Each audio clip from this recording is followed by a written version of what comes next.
Lord of the Mysteries. Chapter 258. Murder Case. The concrete road had turned dirty from prolonged rain. Two gas lamps, the height of an adult male, along the two sides of the road emitted a bright but misty light due to the moisture on the glass. A rental carriage drove through the night as the surrounding pedestrians either wore hats or carried umbrellas. Klein leaned against the wall, idly admiring the evening streets of Backlund. At that moment, he suddenly felt the temperature inside the carriage drop significantly. A gloomy and cold wind was swirling about. Klein jerked his head around and saw that Miss Bodyguard, dressed in a black Gothic regal dress, was sitting opposite him without him even realizing it. Her voice was ethereal and dreamy. That eye of wisdom sensed my presence. As expected.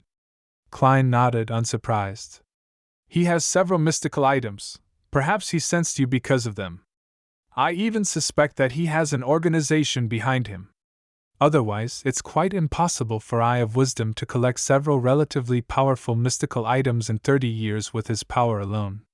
Previously, Vice Admiral Hurricane Kilangos only had a single creeping hunger despite being one of the 7 great pirate admirals. Of course, it was possible that the latter had high standards and ordinary mystical items didn't catch his attention. After all, with creeping hunger, he could be more well-rounded and nearly be without any weaknesses. Yes, for Eye of Wisdom himself to be rich there has to be a rather good explanation as well. He's organized so many gatherings, and once he finds a suitable mystical item, he would spare no expense to get it. Having a few in his collection isn't that unbelievable. Sigh, it's like he has a gold mine at home, or he runs a bank. Klein lampooned silently.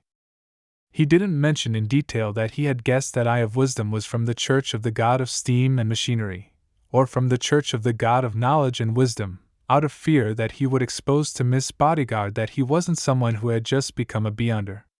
The blonde Miss Bodyguard nodded slightly, as though agreeing with Klein's suspicions.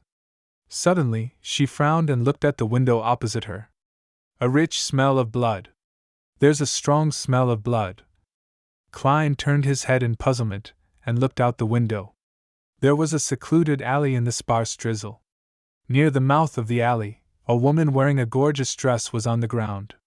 At that moment, a pedestrian walked past and on careful inspection, let out a sudden scream. The scream startled the horse slightly as the carriage driver quickly tightened the reins, slowing down the carriage. Under the light of the gas lamp, Klein saw the pale face of the woman lying on the ground at the mouth of the alley. There was a deep gash in her stomach, and her internal organs seemed to have been hollowed out. The blood on the ground around her was flowing slowly, crimson and thick. This?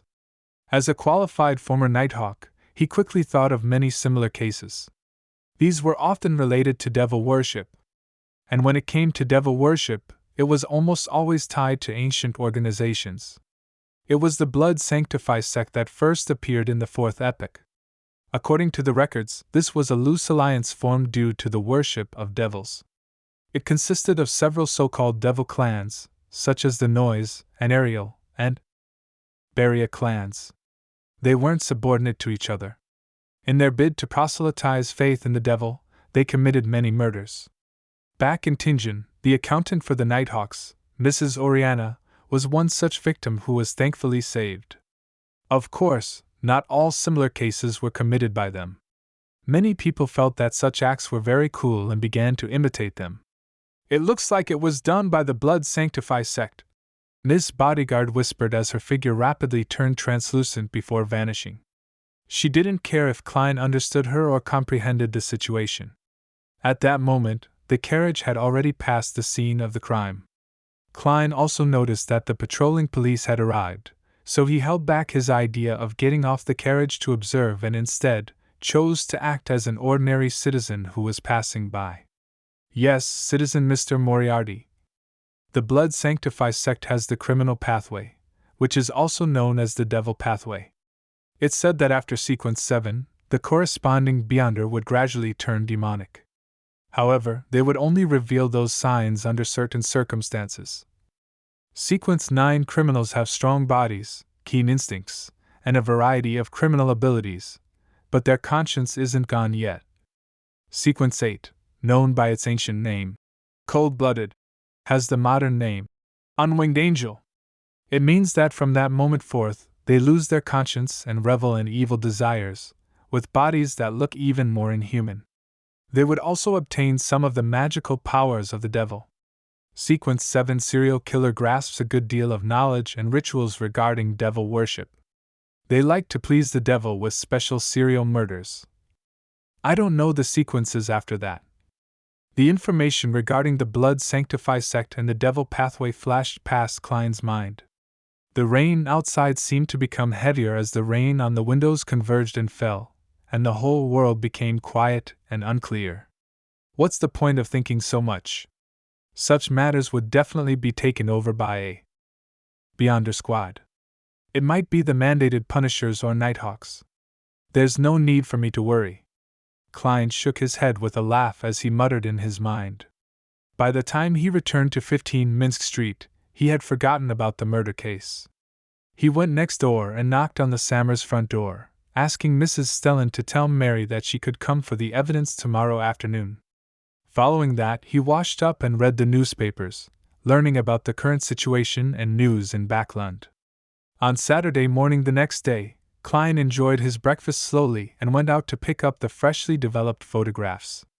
He chose the one with the best view of Daraga Gale's and Erica Taylor's face, one that brought out their passion the most. After putting the photos away, he went to the Rice police station before Mrs. Mary arrived and successfully got the bail money that was worth £10 back.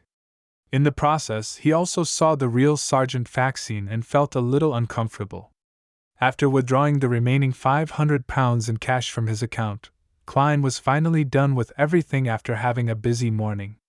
Before he prepared lunch, he handed the remaining £600 to Miss Bodyguard in one go, leaving £146 8 solely, and 5 pence on him. That was all his liquid funds. Other than Miss Justice, I have no other debts. Klein cooked himself a T-bone steak and sprinkled it with black pepper sauce. Just as he was enjoying the taste of the medium-well steak whilst in a good mood, the doorbell suddenly rang and resounded through his house. Mrs. Mary? Isn't this too early? Puzzled, Klein put down his fork and knife, and he walked to the door. He paused for 2 seconds as the image of the visitor outside the door appeared in his mind. It was an old-fashioned gentleman in a light gray overcoat, a silk top hat, and he held a black and gold cane. He had sharp blue eyes, and his temples were streaked with white. His wrinkles were deeply engraved in his face, causing his facial muscles to seemingly sag. May I know who you're looking for? Klein asked after opening the door. The old gentleman said in a thick mid-seashore accent. Are you Sherlock, Detective Moriarty? Do you have something you wish to entrust to me? Klein nodded and made way, leading the old gentleman into the living room. He hesitated for 2 seconds, then asked, Would you like coffee or tea? A cup of hot water, please. The old gentleman had taken off his hat and sat down. Very well, it's very simple. Maybe I should consider getting an assistant to serve tea and clean the place. As Klein's mind wandered, he turned to the kitchen and rinsed a glass. After placing the hot water in front of the old gentleman, he walked to the sofa and sat down with his hands folded. How may I address you? Millet Carter, the old gentleman answered simply. Mr. Carter, what would you like to entrust me with? Klein asked directly without bothering to exchange pleasantries. As he spoke, he quietly activated his spirit vision to observe Carter. This old gentleman is in quite good health. There are some problems with the color of the joints of his left leg, probably arthritis. His emotions are mostly blue from calm thinking, with a hint of anxiety. With just a glance, Klein had come to a general conclusion. Millet Carter lifted the white porcelain cup and, while rubbing its surface, said, The thing is, I've bought a house on Williams Street. I come from Mid-Seashire, and because of my business, I'll be living in Backlund permanently. Williams Street. Where's that? Having been in Backlund for less than a month, Klein, who had to consult the map or rely on his intuition, tried his best to appear staid and reliable. Millet Carter looked at him, and under his gaze he continued, Rumor has it that the house was originally owned by a bankrupt viscount. That was about 2 to 3 decades ago. After a few changes of hands, I finally bought it. I planned on doing some renovations that suited the modern style, but I discovered a hidden secret door in the basement which leads to a very large underground structure. Considering that it might not be safe inside, I temporarily stopped construction, and I prevented the workers and servants from rashly exploring it. I hope that you can help me confirm the situation inside the underground structure. Underground structure? Ancient ruins? Secret treasure? Klein thought and said, "Why didn't you call the police? The resources that the police can mobilize are more than 100 times that of a private detective like me can muster. The results of the exploration will definitely be better and more reliable." Millet Carter rubbed his nose bridge. "I don't want too many people to know about this, especially the government. If I confirm that there is no danger within the underground structure, then I intend to use it as part of the structure and repurpose it. I know that this is a high risk for you, and I'm willing to pay £50 for it. But you can't have more than 3 assistants, and I can make up for it later, depending on the circumstances. £50, that's quite a high price. If I were an ordinary detective, that would be equivalent to 2 or 3 months of my income. He's just arrived in Backland and doesn't know any other detectives. He could only read the newspapers to look for hires and ended up coming to me." Klein hesitated for a few seconds. "Let me think about it." He suddenly revealed an apologetic smile, pointed behind him, and said, "I need to use the bathroom." Millet Carter nodded slightly and took a sip of hot water. After entering the bathroom and closing the wooden door, Klein looked at the mirror and took out a copper penny. Because he had Miss Bodyguard with him, he couldn't confirm it above the gray fog, so he could only rely on his own divination skills. "I should accept this commission." Klein chanted 7 times and flicked the coin as he watched it tumble down. Thud! The copper coin fell into his palm, and the king's portrait faced up, indicating a positive response. Klein slightly nodded, and whispered into the air, "What does your intuition tell you?" Miss Bodyguard's figure quickly appeared in the mirror.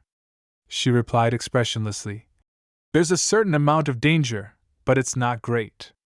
"Very good." Klein put away the coin, washed his hands, and walked out of the bathroom and into the living room. He looked at Millet Carter and said with a smile, "I'll take this commission."